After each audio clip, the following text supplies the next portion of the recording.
J'ai un sentiment de guerre qui est potentiel, parce qu'il existe déjà dans d'autres pays. Par contre, j'ai pas le sentiment que ça va me toucher directement avec une guerre en France, par exemple. En ce qui concerne les armées européennes, on voit bien qu'elles ne sont pas aujourd'hui prêtes à faire une guerre de haute intensité. Toute guerre contre l'humanité, c'est celle que livre Poutine, qui est une guerre totale, qui est une guerre d'extermination, est une guerre contre chacun et chacune d'entre nous. Depuis le début de la guerre en Ukraine en 2022, les tensions géopolitiques n'ont cessé de s'accentuer et la question de l'engagement de la France reste au cœur du débat national. Officiellement, Paris soutient l'Ukraine militairement et politiquement, mais l'engagement direct reste une ligne rouge sensible. Le gouvernement français a dernièrement acté une hausse historique de son effort de défense avec 413 milliards d'euros de budget militaire prévu sur la période 2024-2030. Un signal clair est lancé, se préparer à des conflits plus longs et plus proches. On vous en dit plus sur le positionnement de l'opinion publique face à ces enjeux, quels sont les scénarios possibles d'engagement et est-ce que la France est réellement prête à répondre aux futures crises qui pourraient s'étendre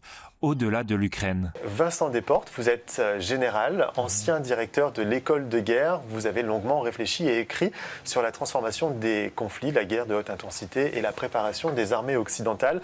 Vous êtes notamment l'auteur de La guerre probable, un titre qui résonne particulièrement aujourd'hui. Merci d'être avec nous aujourd'hui. En face de vous, Nicolas Tenzer, vous êtes spécialiste des questions internationales. Vous avez publié de nombreux ouvrages, dont Notre guerre ou encore Fin de la politique des grandes puissances aux éditions de l'Observatoire. Merci d'être avec nous également. 4 ans de l'invasion en Ukraine, la France est-elle capable de mener une guerre? On vous en dit plus. Mais vous le savez, on commence toujours cette émission parce que vous pensez de ce sujet. C'est l'opinion publique avec Cécile.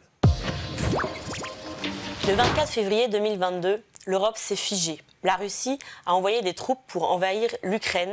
Et si la France était elle-même menacée un jour, est-ce que les Français seraient prêts à prendre eux-mêmes les armes? On écoute leur réponse. J'ai un sentiment de guerre qui est potentiel, parce qu'il existe déjà dans d'autres pays. Par contre, j'ai pas le sentiment que ça va me toucher directement avec une guerre en France, par exemple. C'est une possibilité qui, je pense, arrivera, mais pas sur les 5 années qui arrivent. J'ai envie de dire que c'est pas impossible et c'est quelque chose qui paraissait loin jusque-là, mais qui aujourd'hui paraît de plus en plus peut-être crédible. Il y a un mot assez fort quand même, patriote. Donc je me considérerais pas patriote. Par contre, je considère que j'aime beaucoup mon pays, que j'aime les valeurs qu'il propose et j'aime cette harmonie qu'on arrive à avoir tous entre nous pour des grandes communions comme les Jeux Olympiques, le football ou d'autres sports. Je saurais pas vraiment dire. Je suis un peu en entre-deux, ouais, c'est ça. Franchement, je sais pas. Je dirais que je soutiens mon pays, mais bon, voilà, sans plus. Aujourd'hui, je suis pas sûr. Je me sens pas forcément prêt, moi, à m'engager. Je sais pas, je pense pas trop, parce que c'est quelque chose qui me fait peur. Et je trouve que comparé aux générations d'avant, c'est quand même quelque chose auquel on est moins familiarisé. Je serais prêt à défendre la France. Par contre, je serais pas prêt à être le premier à m'engager dans l'armée. J'attendrai déjà qu'il y ait l'armée classique qui s'engage, qui y aille. Je fuirai pas devant le combat, mais j'irai pas en premier non plus. Il faut rappeler que la guerre, elle, n'a pas commencé en 2022, mais en 2014, quand la Russie a envahi la Crimée et qu'elle a nourri les combats, notamment dans le Donbass. Alors pour en savoir plus sur le conflit, il y a une super série sur France TV qui s'appelle In Her Car. On y suit une psy qui s'improvise chauffeuse de taxi. Ses clients, des Ukrainiens qui traversent le pays souvent pour fuir les combats, la guerre. On plonge dans le quotidien des conflits à la hauteur des civils. En plus, c'est filmé en Ukraine et pendant la guerre. Je vous laisse découvrir un extrait. But with your whole life squeezed into a travel bag, the past becomes much closer than it appears. In her car. Alors c'est une fiction qui permet de se mettre à la place des habitants. Si vous voulez vous instruire, vous pouvez aussi lire un super livre qui s'appelle L'ours et le renard de Michel Goya et Jean Lopez. C'est l'histoire militaire du conflit, de cette guerre pratiquement en temps réel, qui démêle alors le vrai du faux sur le terrain. Général et ancien directeur de l'école de guerre, il a longuement réfléchi et écrit sur la transformation des conflits, la guerre de haute intensité, la préparation des armées occidentales. Il est l'auteur de La guerre probable, un titre qui résonne particulièrement aujourd'hui. Vincent Desportes est avec nous. Général, merci d'être avec nous. Je vous appelle encore Général, on peut vous appeler Général toujours? Vous devriez. Ah, oh, attention. Ok, donc pas de bourde, je vous appelle Général. 4 ans après le début de l'invasion russe en Ukraine, quels sont aujourd'hui, selon vous, les enseignements qu'on peut tirer pour les armées occidentales et en particulier pour la France? Alors, les armées occidentales, tout dépend de ce qu'on met dans les armées occidentales. Je préfère qu'on parle d'armées européennes, si vous voulez, qui n'ont pas grand-chose à voir en termes de puissance et de capacité avec les armées américaines. Mais en ce qui concerne les armées européennes, on voit bien qu'elles ne sont pas aujourd'hui prêtes à faire une guerre de haute intensité face à l'armée russe, et en particulier face à l'armée russe qui a déjà fait 4 ans de guerre et qui a profondément évolué par rapport à ce qu'elle était il y a maintenant 4 ans. Elle a beaucoup appris parce qu'on apprend la guerre dans la guerre, et nous étions à côté de la guerre. Donc on l'a vu, on s'est préparé, mais on est encore très loin en termes de capacité, de savoir-faire, de volume, d'être prêt à faire la guerre contre la Russie. Ça n'est pas pour dire que les armées européennes, si on les rassemblait, ne sont pas importantes, parce qu'elles sont plus importantes que l'armée russe. Mais les armées européennes ont une grande difficulté, c'est que depuis maintenant des décennies, elles ont pensé que finalement elles étaient à l'abri sous le parapluie américain. On a bien vu que depuis longtemps le parapluie américain se préparait à se refermer, et puis tout d'un coup il s'est refermé brutalement avec l'arrivée de Trump.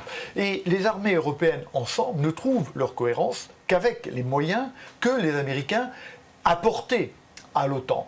Donc le problème aujourd'hui est moins un problème de capacité de chacune des armées européennes, parce que ces capacités existent, mais de leur capacité à combattre ensemble, parce que cette colonne vertébrale générale en termes de renseignement, de communication, de capacité de commandement, de tir dans la profondeur, de tir contre les armes aériennes, anti-aériennes adverses, était apportée par les Américains. Donc aujourd'hui, on est devant une double nécessité. La première nécessité, c'est que chacune des armées européennes doit effectivement gagner en volume et en capacité et en adaptation par rapport à la guerre qui va arriver. Et puis nous devons trouver les moyens de cohérence, nous donner les moyens de commandement, par exemple simplement que nous n'avons pas, et de planification que nous n'avons pas au niveau européen, les moyens de renseignement. Le renseignement de l'OTAN était essentiellement apporté par les Américains, nous ne les avons pas. Donc on voit bien qu'il y a deux choses, il y a un effort à faire sur chacune des armées, dont l'armée française qui est pourtant une excellente armée, et un effort à faire au niveau européen. Et pour faire cet effort-là, eh bien, il faut forcément le faire à un niveau européen. Un des problèmes des armées européennes, c'est que leur construction, leur homogénéité n'est pas véritablement construite au niveau européen. Pourquoi ? Parce que la défense des nations n'est pas une des responsabilités de l'Union européenne. Donc on a toute une transformation, si vous voulez, de la conception générale de la défense de l'Europe qui est à faire. Et puis, il faut un outil industriel que nous n'avons pas encore, pour arriver à produire suffisamment rapidement les matériels et les capacités que nous avons à acquérir si nous voulons être capables, dans 2 ou 3 ans, d'être au niveau face à un choc éventuel de l'armée russe. Vous avez dit à l'instant, la guerre va arriver. La guerre va arriver ? C'est une vraie question. Alors, si j'ai dit ça, ce n'est pas exactement ce que je pensais.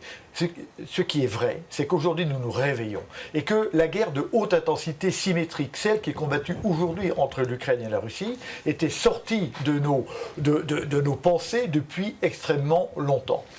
La guerre classique, celle qui a été terrible, celle de 14-18, celle de 39-45, maintenant, elle est revenue à notre horizon.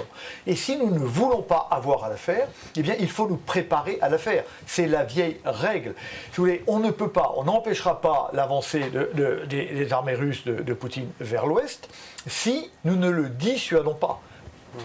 Et pour le dissuader, il faut qu'ils comprennent que nous avons une détermination à nous battre, et d'autre part, une capacité véritable à l'arrêter. Donc, cette guerre peut arriver, et si nous n'y croyons pas, elle arrivera. D'où la nécessité de chacune des armées européennes de se mettre à niveau, ce que font beaucoup d'armées. D'ailleurs, les armées de la ligne de front, si je peux dire, je sais pas, l'armée polonaise, les armées des BAT, etc., l'ont compris depuis longtemps. C'est un peu plus compliqué. Plus vous éloignez de la ligne de front, plus c'est compliqué. Au Portugal, on ne comprend pas très bien. Donc, si on veut que cette guerre n'arrive pas, il faut monter en puissance et en capacité au niveau de chacune des nations. Et puis, il faut que nous coordonnions nos forces au niveau européen. Européens. Au fond, puisque l'OTAN est mort, cette fois-ci on l'a compris, il faut qu'on ait une organisation européenne qui nous permette de combattre ensemble. On voit toutes ces images au quotidien de ce qui se passe en Ukraine, des images qui sont effroyables. Est-ce qu'aujourd'hui la société française est psychologiquement prête à ça, à des pertes humaines, à des villes détruites? Est-ce que c'est ça qui peut arriver?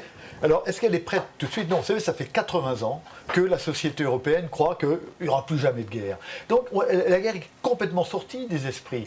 Mais brutalement, face à la brutalité d'ailleurs de la guerre en Ukraine, face au massacre perpétré toutes les nuits par l'armée russe dans les villes ukrainiennes, la société française comprend petit à petit que la guerre est redevenue à notre horizon et qu'elle pourrait venir demain matin. Donc, il y a un réveil progressif, et c'est pour ça d'ailleurs qu'il est important que vous en parliez, que les médias en parlent, et que les Français et les Européens comprennent que cette guerre peut arriver et que donc il faut se préparer à le faire pour qu'elle n'arrive pas. Est-ce que les Français seraient prêts à se battre? Je crois de plus en plus. Et l'affaire peut-être que Trump nous a fait du mal, mais quelque part du bien aussi. L'affaire du Groenland, récente, nous a bien fait comprendre aux Français qu'au fond, on était seuls, nous les Français et nous les Européens. Et que dans ce monde, qui est un monde dans lequel la force est redevenue la loi, c'est ce que disait Bismarck, le droit c'est la force, nous n'avons plus la force, donc nous n'avons plus le droit. Et donc si nous voulons préserver notre droit à exister en tant que civilisation, parce qu'il y a une civilisation européenne, alors il faut nous armer. On ne peut pas être faible dans un monde de brutes, et le monde, hélas, s'est décivilisé et est redevenu un monde de brutes. Est-ce qu'on peut donc compter sur le patriotisme des Français? Moi, je crois qu'il faut compter dessus. Vous savez, d'abord, il faut le réveiller, ce patriotisme, et c'est pour ça que quoi qu'on pense de ce que dit le président Macron, etc., c'est bien qu'il l'oblige à penser, à réfléchir, à faire en sorte qu'il y ait un débat critique sur cette affaire-là. Pour ce que j'en sais, dès qu'il y a une crise, les Français viennent. 2015, c'est un exemple très clair, les attentats de 2015. On a vu les Français se précipiter, c'est peut-être pas le bon terme, mais se rassembler devant les postes de recrutement des armées. Et aujourd'hui, la crise en Ukraine, contrairement à la guerre entre la Russie et l'Ukraine, contrairement, je dirais, entre la Russie et l'Europe, concrètement, elle amène les jeunes Français à venir s'engager. Donc je crois que le patriotisme existe, mais il faut le faire vivre. Le problème, si vous voulez, c'est que la mondialisation, lancée par les Américains au profit des Américains à partir depuis la chute du mur, a fait oublier que la nation était un creuset tout à fait important. Et petit à petit, il faut revenir à cette notion-là et à cette notion d'Europe, bien sûr. L'Europe fait partie des intérêts vitaux de la France. On aime ou on n'aime pas l'Europe. Mais si on aime la France, il faut aimer l'Europe. Parce que l'Europe est la seule solution pour que la France continue à exister et que ce berceau incroyable, nous on vient d'Athènes et de Jérusalem, on le sait, cette civilisation qui est extraordinaire, cette civilisation dont le cœur est l'humanisme, le respect de l'être humain, on est les seuls comme ça. Il faut que ça existe. Et donc je crois qu'il faut le refaire naître, cette obligation pour les Français de défendre ce qu'ils ont à défendre, mais je crois qu'on en est prêt. Et leur rappeler ce que disent les Américains d'une bonne formule, ils disent « freedom is not free ». La liberté n'est pas gratuite. Nous, ça fait des décennies qu'on pense que cette liberté est gratuite. Et si vous permettez, je terminerai par une citation d'Eisenhower, qui est un grand général et un grand président, qui disait « Ni la liberté ni la démocratie ne sont des données. Il faut que lorsque le temps en est venu, chaque génération sache se lever pour les défendre. » Eh bien ça, c'est particulièrement vrai aujourd'hui. J'ai une dernière question avant de regarder le reportage. On sait que depuis 1997, le service militaire national n'est plus obligatoire. Maintenant, il y a la journée défense et citoyenneté. Qu'est-ce que vous en pensez? Quel est votre regard, vous, sur ça? Est-ce que c'est suffisant? Est-ce que ça peut nous aider? Est-ce que ça accompagne? Alors il y a quand même plus que la journée dont vous venez de parler. Maintenant il y a un service national volontaire qui a été remis en place et c'est très important. Est-ce que ça peut nous aider? Oui, bien sûr. Si vous voulez, aujourd'hui l'armée française manque de masse. Elle manque de masse en termes de chars et d'avions, mais en tant que ressources humaines. Si vous avez des chars et personne à mettre dedans, ça ne marche pas. Or, on ne peut pas recruter davantage de soldats professionnels. Donc, il faut faire appel au contingent. Donc, on n'a pas le choix.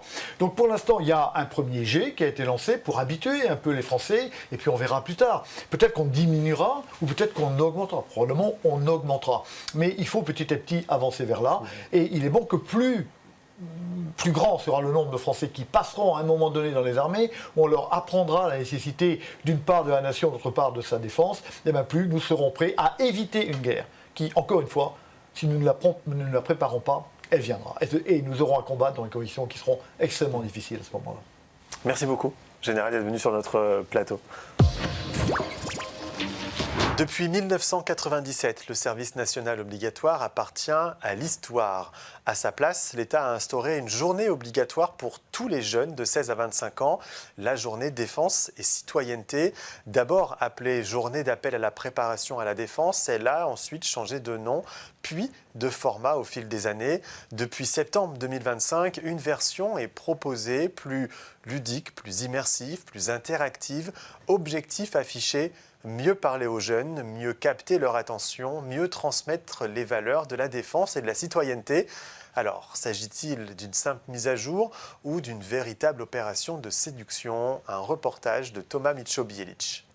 Le cercle du centre, tu l'alignes sur le cercle que tu vises et tu peux tirer. Fini les présentations vidéo projetées pendant 7 heures lors de la journée défense et citoyenneté. Aujourd'hui, cette nouvelle version mise sur le jeu et l'immersion. Pour faire évoluer le format de cette JDC, cette refonte a rapidement été généralisée en septembre 2025 pour lui insuffler plus de militarité. Comme ici, au fort de Montrouge, dans le Val-de-Marne, où 100 participants de 16 à 25 ans sont accueillis chaque jour. Autant on ne fait pas d'enrôlement, comme je peux le lire parfois dans certains articles, autant cette journée, si elle se veut dynamique, immersive, ludique, le but c'est bien de montrer que tous les attraits de nos différents métiers, il y a quand même 360, même si on est tous des soldats, et puis de susciter éventuellement des vocations à l'issue. C'est une évidence, c'est tant mieux. Au programme, par exemple, un atelier de jeu de rôle pour comprendre les mécanismes des rapports de puissance internationaux. Le président de la République compte sur vous pour renforcer le dispositif et organiser l'acheminement de l'aide humanitaire d'urgence depuis l'Hexagone, ici, vers la Polynésie française, qui est située à plus de 15 000 km. On retrouve aussi le traditionnel repas en ration militaire, un forum des métiers, ici avec la présence de militaires de l'opération Sentinelle, ou encore du tir sportif. La crosse dans le creux de l'épaule, comme je l'ai dit. Vous tirez bien l'arme contre vous et vous allez chercher le plus loin possible. Rechargement, tir. Chaque fois que tu tires, il faut recharger. Tu tires, tu recharges, tu tires, tu recharges. Il y a 8 cartouches. Quand tu n'as plus de munitions, nouveau chargeur. Tous les ingrédients semblent réunis pour retenir l'attention et séduire un maximum de jeunes. Franchement, c'est une très bonne journée, très instructif et ça m'a beaucoup plu. Si demain il fallait défendre la France, qu'est-ce que tu ferais ? Oui, je m'engagerais dans l'armée. Mais certains adolescents restent prudents face à l'enjeu de cette journée. C'est sûr qu'il manque des gens, je pense, dans l'armée, surtout que maintenant, je sais qu'on va essayer de réarmer un peu la France, surtout avec le contexte géopolitique. Du coup, c'est bien de faire ça pour que les gens se rendent compte. Mais ceux qui s'engagent, ils ont 18 ans, ils engagent leur jeunesse. Vraiment qu'ils se rendent compte qu'il y a aussi des dangers et des choses auxquelles il faut faire attention. Présentée comme un moyen de renforcer le lien entre l'armée et la nation, cette nouvelle journée de mobilisation ouvre un nouveau chapitre dans la stratégie de défense nationale. Il est spécialiste des questions internationales, il a publié de nombreux ouvrages dont Notre guerre ou encore Fin de la politique des grandes puissances aux éditions L'Observatoire. Nicolas Tenzer est avec nous. Nicolas Tenzer, merci d'être avec nous aujourd'hui. Dans votre livre, justement, Notre guerre, vous affirmez que la guerre en Ukraine, c'est aussi la nôtre, notre guerre à nous. Pourtant, on a l'impression que beaucoup de Français pensent que c'est une guerre qui est loin de chez nous. Quel est votre regard, vous, sur ça ? Est-ce qu'on a tort de penser ça ? Alors, d'abord, on a totalement tort pour 2 raisons. Et si j'ai parlé de notre guerre, c'est bien pour 2 raisons très précises. La première, c'est que quand vous avez un pouvoir, le pouvoir russe en l'occurrence, qui assassine délibérément des centaines de milliers de personnes, des hommes, des femmes, des enfants, que vous avez une volonté de destruction absolue de tout un peuple, vous êtes replongé dans une guerre contre l'humanité en tant que telle. Et en tant que citoyens français, européens ou de n'importe quelle autre nationalité, nous sommes d'abord des hommes ou des femmes et nous devons réagir en tant que personnes humaines. Quand on a ces attaques-là, c'est encore une fois, si nous vivons, et c'est quand même l'héritage européen, dans l'héritage de Nuremberg, du fameux « plus jamais ça », si souvent bafoué, eh bien, toute guerre contre l'humanité, c'est celle que livre Poutine, qui est une guerre totale, qui est une guerre d'extermination, est une guerre contre chacun et chacune d'entre nous. Ça, c'est la première raison. La deuxième chose, c'est qu'on sait très bien, moi je l'écrivais déjà dans un autre ouvrage pour vous dire qui est paru en 2011, que la guerre de la Russie contre, alors à l'époque ce n'était pas l'Ukraine, il y avait déjà la Géorgie, il y avait les massacres en Tchétchénie, etc. Bon, mais que cette guerre-là était une guerre dirigée contre les principes européens et contre l'Europe, c'est-à-dire que c'était une guerre contre le droit, contre l'idée d'humanité, contre les valeurs de démocratie, de respect de l'être humain, des droits de l'homme, etc. Et qu'un jour, cette guerre-là, si nous ne l'arrêtions pas, ce que j'écrivais à l'époque, eh bien, elle allait gagner l'ensemble de l'Europe. Et 15 ans après, je trouve que malheureusement, j'aurais bien aimé avoir tort, effectivement, j'avais raison, et qu'il y avait une prévision, si vous voulez, quant à la nature du régime de Poutine, de son idéologie telle qu'il porte, qui porte si fortement, je dirais, mais avec une manière agressive incroyable, et que, évidemment, nous ne pouvons pas nous abstraire de cette guerre parce qu'elle est à nos portes, et un jour, elle va venir chez nous. Alors, question justement très importante, je pense que beaucoup de Français se posent. Est-ce qu'aujourd'hui, oui ou non, la France est menacée? Est-ce qu'il peut y avoir une attaque sur notre sol? Alors, ça dépend de ce dont on parle. Aujourd'hui, la France est déjà, de fait, la victime, ou en tout cas la cible de la guerre russe. Regardez les attaques, les cyberattaques contre des centres hospitaliers, contre un certain nombre de journaux, contre des services publics. Voyez également en Europe les incursions de drones. Voyez aussi les sabotages de lignes de chemin de fer, les attentats contre un certain nombre de personnalités ailleurs en Europe. Ça peut venir vers la France, et demain, vous pouvez avoir des attentats terroristes sur notre sol qui sont directement dirigés par la Russie. Donc déjà, vous avez une forme effectivement d'attaque, sans parler des manipulations de l'information et des ingérences dans la vie démocratique de notre pays. Le fait de corrompre et de soudoyer un certain nombre de personnalités politiques ou intellectuelles en France pour instiller le discours d'hostilité, finalement, à nos principes, c'est déjà un acte de guerre. Si demain, vous me dites, est-ce que on va avoir les chars russes qui vont défiler sur les Champs-Élysées, je vais vous dire non. Ce n'est pas le sujet. Ce n'est pas le sujet. Aujourd'hui, la Russie n'a pas les moyens d'attaquer directement, bien sûr, la France. Mais je dis demain, après-demain ou dans 10 ans, surtout si nous laissons la Russie continuer à faire ce qu'elle fait en Ukraine, si nous laissons se réarmer, si nous levons les sanctions, si nous n'imposons pas un paiement des réparations, si en gros nous ne controns pas la Russie dans son action immédiate en Ukraine, eh bien là on pourra avoir une guerre qui aille effectivement jusqu'à Paris, jusqu'à Strasbourg, jusqu'à Marseille. Bon, pour l'instant, les pays qui sont les plus menacés en Europe, ce sont quand même nos alliés, ce sont les Polonais ou les Baltes, par exemple. Mais quand le président Macron n'exclut plus l'envoi des troupes, et il l'a dit, c'est un signal. Et est-ce que c'est pas donner un signal à Poutine en lui disant on est prêt, j'envoie des troupes, on est prêt. Moi, je vais vous dire, c'est une chose personnellement que je propose depuis très longtemps. J'ai été très heureux d'entendre le 26 février 2024, déjà, je dirais, le président Macron, 2025, pardon, le président Macron proposer cela. Maintenant, je pense que nous aurions dû y aller nous-mêmes, depuis longtemps. Et que je pense que le sujet, ce n'est pas être prêt à envoyer des troupes en Ukraine, c'est aujourd'hui répliquer immédiatement aux attaques russes contre l'Ukraine. C'est quelque chose que je dis depuis le 24 février 2022, donc le début, si vous voulez, de la guerre totale russe contre l'Ukraine, sachant que cette guerre a commencé quand même, ne l'oublions pas, en 2014. Eh bien, si nous étions intervenus, enfin, je ne suis pas uniquement français, mais enfin, notamment français, mais avec les Européens, à l'époque avec les Américains de Joe Biden, on aurait pu arrêter les forces russes. On n'y aurait eu aucun risque, contrairement à ce que certains prétendent, aucun risque. Ça se serait fait à zéro coût de notre côté, puisqu'on n'avait pas besoin de troupes au sol. Il suffisait d'attaques aériennes. Bon. Eh bien, je veux dire, d'abord, on aurait sauvé la vie de dizaines, voire de centaines de milliers de personnes.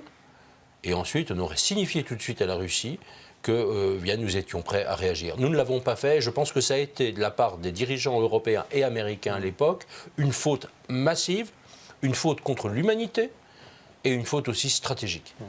Vous avez commencé, il y a quelques instants, à évoquer différentes formes de guerre. Quelle forme ça pourrait prendre, nous, sur notre territoire, très concrètement, dans les mois, les années à venir? Alors, je dirais la première étape, ce sont par exemple des attentats terroristes. alors qui ne sont pas nécessairement d'ailleurs commis directement par des antennes des services russes, mais ça peut être par le recrutement de groupes djihadistes, le recrutement de réseaux mafieux criminels pour tout simplement essayer de frapper soit des personnalités, donc attentats terroristes ciblés, soit globaux, vous savez, dans une rue, sur un marché, dans un centre commercial, n'importe où. Ça peut arriver. Vous pouvez avoir aussi, encore une fois, on l'a vu en Pologne, des sabotages de lignes de chemin de fer. Et quand on parle même des cyberattaques, certains disent, cyberattaques, c'est quoi? C'est les systèmes informatiques qui se derrière. Non, parce que si vous avez des cyberattaques contre un hôpital et que immédiatement vous êtes obligé d'arrêter une opération, si vous avez une cyberattaque sur des systèmes de signalisation de chemin de fer, ou tout simplement des feux de signalisation routière, tout à coup les feux se mettent de manière anarchique au rouge ou au vert, mais vous avez des accidents mortels. Donc c'est quelque chose, encore une fois, d'extrêmement bas. Donc ça peut commencer comme cela. Vous pouvez avoir d'autres types, je ne vais pas tout examiner. Non, bien sûr. Vous avez par exemple, vous pouvez avoir des empoisonnements d'eau, de réserves d'eau. Vous pouvez avoir voilà, ce genre d'action extrêmement grave. Et puis après, vous pouvez avoir des attaques tout à fait ciblées par le biais de drones, par exemple, sur un certain nombre de cibles, qui sont des cibles civiles, qui sont des cibles militaires. Et on n'est pas là, à ce stade-là, on n'est pas dans une forme, si vous voulez, de chars russes qui arrivent et qui vont franchir une sorte de nouvelle ligne Maginot qui n'existe pas. C'est pas ça. Merci beaucoup. Merci à vous d'être venu avec nous. C'est évidemment des sujets qu'on va continuer de suivre sur 20 minutes. Merci à nos invités d'être venus aujourd'hui. Merci à vous de nous suivre. C'est la fin de cette émission déjà. Vous pouvez évidemment retrouver l'intégralité de nos contenus sur notre site internet 20minutes.fr, sur le dossier en Ukraine évidemment, mais pas que, ainsi que sur les réseaux sociaux. N'hésitez pas à commenter, liker et partager. Et puis pour ne rien rater de toute l'actualité de 20 minutes, vous pouvez vous inscrire à notre newsletter. Rendez-vous la semaine prochaine à la même heure et d'ici là, vos programmes continuent sur 20 minutes TV.